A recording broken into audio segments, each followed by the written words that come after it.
আজকে আমি টুনা মাছ রান্না করব। টুনা মাছের যে টিন রয়েছে ওই টিনটা রান্না করব, সে কারণে আমি টমেটো, কাঁচামরিচ, পেঁয়াজ এগুলো তেলের মধ্যে দিয়ে কষিয়ে নিলাম। এখানে এক এক করে মশলাগুলো দিয়ে দেবো। এখানে আজকে আমি টুনা মাছের জন্য ফুলকপি নিয়েছি।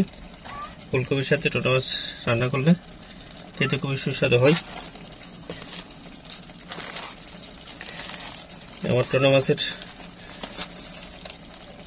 কথা শুনে এইদিকে আমার বিড়ালটা চলে আসে, মিয়াও মিয়াও করতেছে খাওয়ার জন্য। এই মাছ দিলাম লাল গুঁড়া মরিচ, এরপর দেব মশলা 2 চামচ। আর মশলা একটু না হলে ঘন কম হয়, খেতে স্বাদ হয় না। এরপর দেব পরিমাণ মতো লবণ। লবণ দেখে আবার পরে দেওয়া যাবে এবং ভালো করে নাড়িয়ে নেব।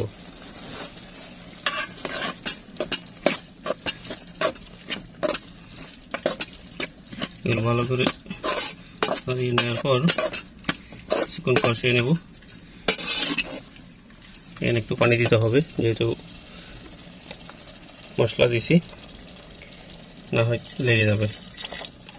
একটু পানি দিয়ে দিলাম। এখানে পানিতে পানি ইউজ করবো না, অল্প এগুলোর মধ্যে আমি রান্না করে নেব। এবার আমি ঢাকনা দিয়ে ঢেকে দেবো। এইভাবে আরও 5 মিনিট কষাই নেব। এই যে 5 মিনিট কষানো হয়ে গেছে আমার। এরপর আমি এখানে দিয়ে দেব কুচি কুচি করে রাখা ফুলকপি। ফুলকপিগুলো আমি শুধু ফুলগুলোই নিয়েছি, ফুলগুলো ছোটো ছোটো করে দিয়েছি। এগুলো আমি এখানে দিয়ে ভালো করে নাড়িয়ে নেব।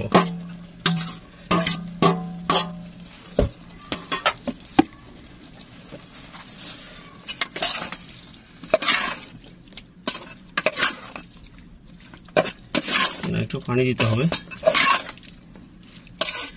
এবার পানি কম হয়েছে। তো রসালো না হলে খেতে ভালো লাগে না। এগুলো রুটি এবং ভাত দিয়ে খেতে খুবই স্বাদ হয়। এই আছে দেখুন, রসালো হয়ে যাবে।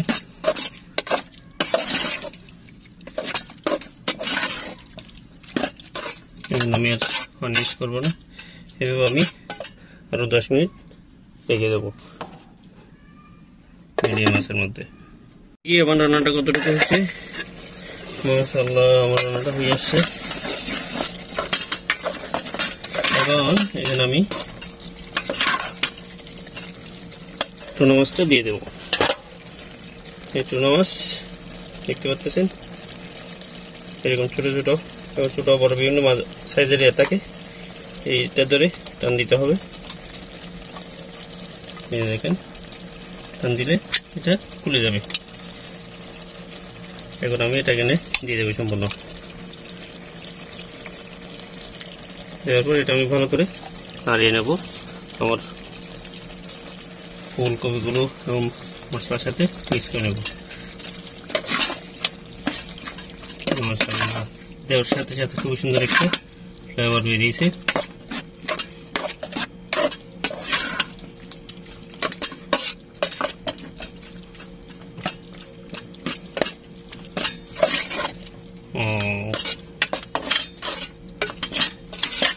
আমি এখন এভাবে আরো 10 মিনিট রেখে দেব।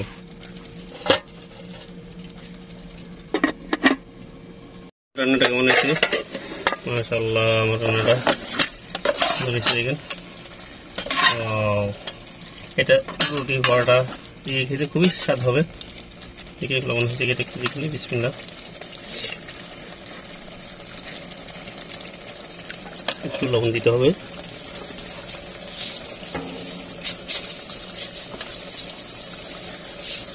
লবণ দিয়ে দিলাম।